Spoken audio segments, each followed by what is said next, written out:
What's up, TCS? I'm Joshua, And I'm Ethan. and now let's get right into the news.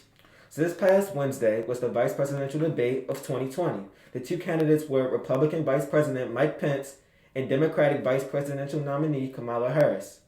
The moderator was Susan Page. The topics were COVID-19, the military, climate change, racial justice, and the police department, and also the economy. Kamala Harris, Senator of California, brought up all of the global problems that were going on in America and how the president has only made things worse and what Biden was going to do to resolve the issues that were going on.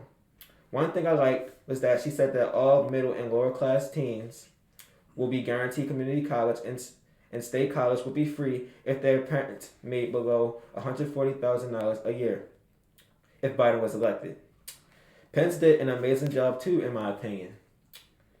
He answered some of the questions about Trump and himself truthfully, but he didn't answer them fully.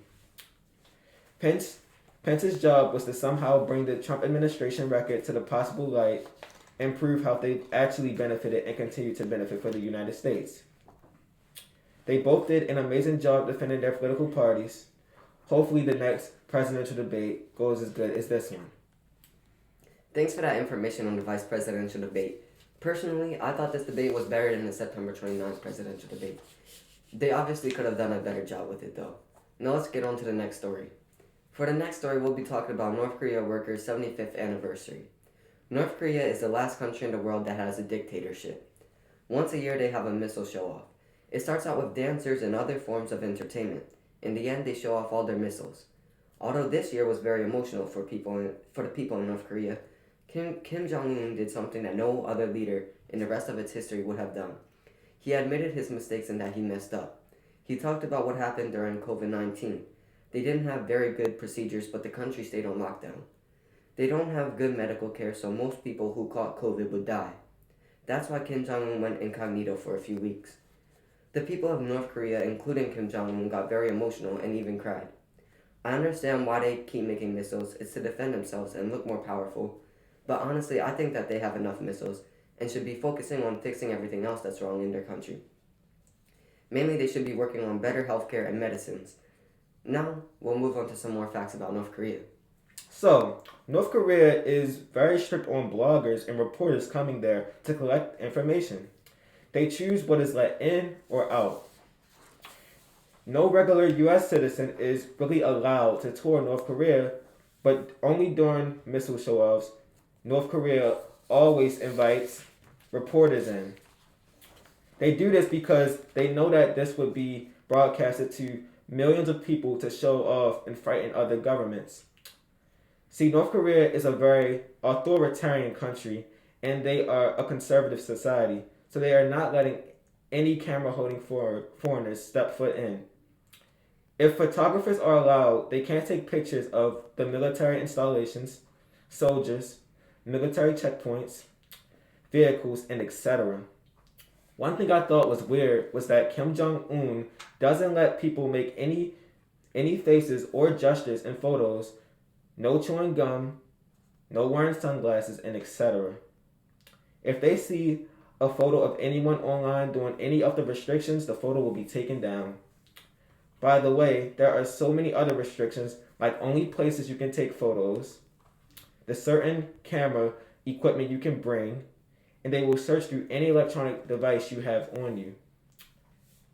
If I was a tourist, I wouldn't want to go to North Korea anyway. Sorry, Kim Jong-un. Now let's get into TCS news. So on Friday, we had our annual conversation with the Board of Trustees. We got to meet with 4 members of the board. We saw Ms. Fleecy Hubbard, a trustee who has just recently returned to the team after COVID had started, because she was in California for a couple of years. Mr. Dave Bayer, who has been a part of the school from the 80s and is the chairperson. Mr. Ryan Gavin, who is the trustee's secretary, and Mr. Justin Switzer, who is the trustee's treasurer. Mr. Dave graduated from TCS in '88, and Mr. Justin graduated from TCS in '04. What I think is awesome is that both Ms. Fleecy and Mr. Ryan, before they were even born, their families were a part of the school. We learned a lot about each of their jobs. Mr. Justin works as a librarian at Enoch Pratt. Mr. Ryan works in cybersecurity. Ms. Fleecy works at the University of Maryland Hospital on a COVID research project. and Mr. Dave has been a long-term employee at MedStar Union Memorial. We learned a lot about how they had to adapt during the quarantine at their jobs, just like the students. I thought this was a great conversation. One thing I think we all really liked, especially Mr. Tom, was when Miss Fleecy said that she showed our COVID protocols to some of the biggest health officials in the country, and they said ours was exemplary. She said we had better protocols than some of the biggest hospitals. I'd just like to thank Mr. Tom, Mr. Noah, the Board of Trustees, and everybody else who was involved in making it possible for us to come in during COVID-19. I know Mr. Tom and everyone else put a lot of hard work, effort, and time into making this possible. Thank you all. This is our first conversation of the school year. During this conversation, we talked mainly about the coronavirus and what happened over the summer. We talked about our experience with remote learning and how we felt about the whole COVID experience. We learned a lot about each other and the board members, and even our classmates.